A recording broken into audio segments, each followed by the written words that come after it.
भाई साहब, ये हर साल प्रोग्राम होता है जो सिविल सेवा में सेलेक्टेड हैं, कैसा लग रहा है प्रोग्राम में? देखो, ये अच्छा प्रोग्राम है। बिरादरी के लोगों को इससे बड़ी प्रेरणा मिलती है, बड़ा हौसला बढ़ता है। जाट मित्र मंडल के जो लोग यहाँ केशवपुरम में ये प्रोग्राम कई सालों से कर रहे हैं, इससे एक अच्छी परिपाटी शुरू हुई है जो बच्चों को हौसला इसको देखकर बढ़ रहा है। आगे आने वाले लोगों का जो आगे और इस तरीके का करियर। कितने वर्षों से आ रहे हो आप यहाँ? मैं पिछले लगातार 5 सालों से आ रहा हूँ। 2017 से तो मैं भी आ रहा हूँ। मेरे साथ हैं इस कार्यक्रम के रीढ़ की हड्डी माने जाने वाले। ये मना कर रहे थे कि मेरी वीडियो शूट मत करो, लेकिन मेरा फ़र्ज़ बनता है इनकी भूमिका भी आप सबके सामने लाना। शायद 17-18 से मैं यहाँ प्रोग्राम में आ रहा हूँ। बहुत अच्छे वक्ता हैं, केंद्रीय विद्यालय से रिटायर्ड हैं और बस सारा मैनेजमेंट करते हैं और लोगों को मिलाते हैं, अधिकारियों से मिलाना। अब मैं और ज़्यादा क्या बताऊँ। मेरे साथ है प्रियव्रत छिकारा जी। मैं देखता हूँ एकदम सिंपल लिविंग।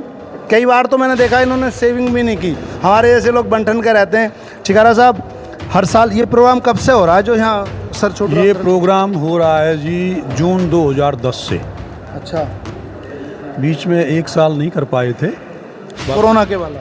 नहीं, उससे पहले। अच्छा। बाकी पिछले हम जो है 2010 से और 13 आ गया, लगभग 13 फंक्शन यहाँ कर चुके हैं। 12-13 फंक्शन हमारे हो चुके हैं।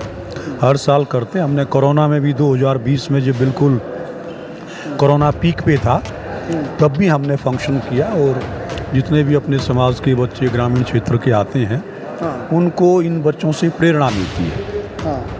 और ये ज़्यादातर बच्चे जो सिलेक्ट होते हैं, ज़्यादातर जो है डाउन ट्रोडर, गरीब, साधारण परिवार से, जिनको सारी फैसिलिटी, सारी सुविधाएं नहीं मिलती हैं, वो बच्चे जो है IAS का एग्ज़ाम क्लियर करके यहाँ हमारे इस फंक्शन में आते हैं। तो नेचुरल है जब जो दूसरे बच्चे जो +2 कर रहे हैं, ग्रेजुएशन कर रहे हैं, उन पर इनकी स्पीच का बड़ा प्रभाव पड़ता है। तो हर एक बच्चे को हम जो है उसकी जर्नी कि आपने 10th कहाँ से किया, 12th कहाँ से किया, ग्रेजुएशन कहाँ से किया, सिविल सर्विस का एग्ज़ाम देने का आपके मन में कब जो है ये सवाल आया कि भाई मुझे सिविल सर्वेंट बनना है, IAS की परीक्षा को पास करना है।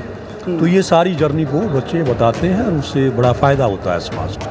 अच्छा, मैं काफ़ी समय से हम रिकॉर्डिंग भी रखते हैं और तो बच्चों को टाइम टू टाइम जिसको ज़रूरत हो तो पेन ड्राइव में रिकॉर्डिंग भी इन बच्चों की दे देते हैं।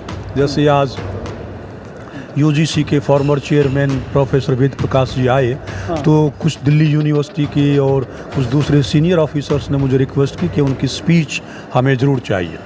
तो उस स्पीच को जो है लोग सुनते हैं और उसमें से जो अच्छी बातें हैं जो वो अपने जीवन में लागू कर सकते हैं उनको इम्प्लीमेंट करते हैं। आपने केंद्रीय विद्यालय में कितने दिन सेवाएं दी? मैं केंद्रीय विद्यालय में 36.5 वर्ष मैंने सेवाएं दी और मैं हेडमास्टर से अभी केंद्रीय विद्यालय एयरफोर्स स्टेशन बवाना से रिटायर हुए। तो अब तो पूरी तरीके से समाज के लिए, देश के लिए समय निकालने वाले हैं? हाँ, बिल्कुल समाज के लिए। मैं पहले भी समाज का काम करता था, अब तो पूरी तरह से फुल्ली डिवोटेड हूँ। और केंद्रीय विद्यालय में मैं अपना टीचर्स एसोसिएशन का हेड रहा करीब 20-25 साल। चीफ एग्जीक्यूटिव रहा।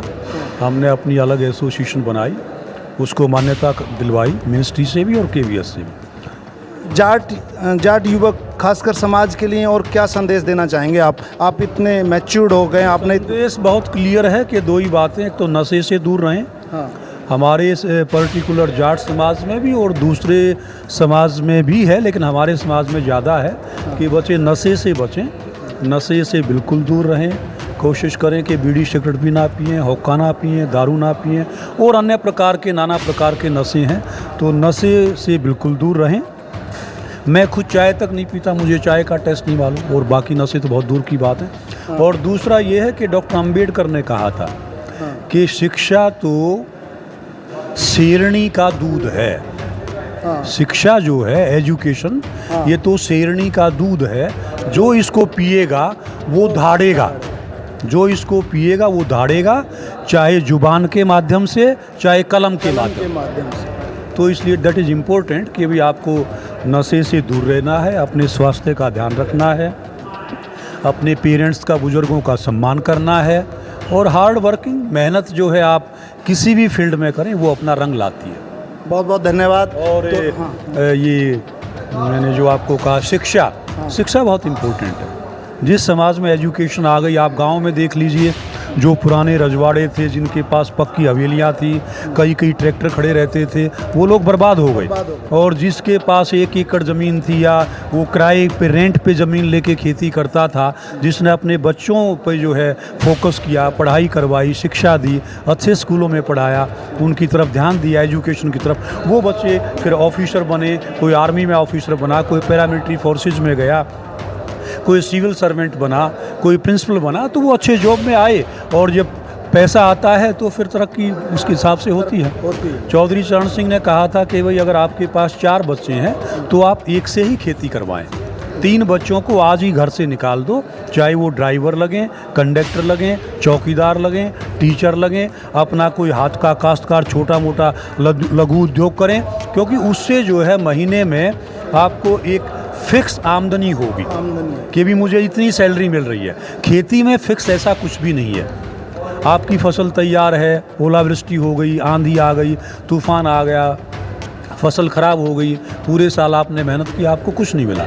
लेकिन अगर आप सिक्योरिटी गार्ड भी हैं तो आपको एक स्पेसिफिक एक आमदनी है महीने में कि भाई 15,000 20,000 रुपये आपको मिलेंगे ही मिलेंगे, और उससे आप अपने परिवार का लालन पालन बहुत अच्छे तरीके से कर सकते हैं। प्रियव्रत शिकारा जी, मैं इनकी तारीफ में कोई शब्द नहीं कह सकता। अगर 4 घंटे भी हमें ऐसी बातें सुनने को मिले तो हम बिल्कुल ध्यान लगा के सुनते रहेंगे।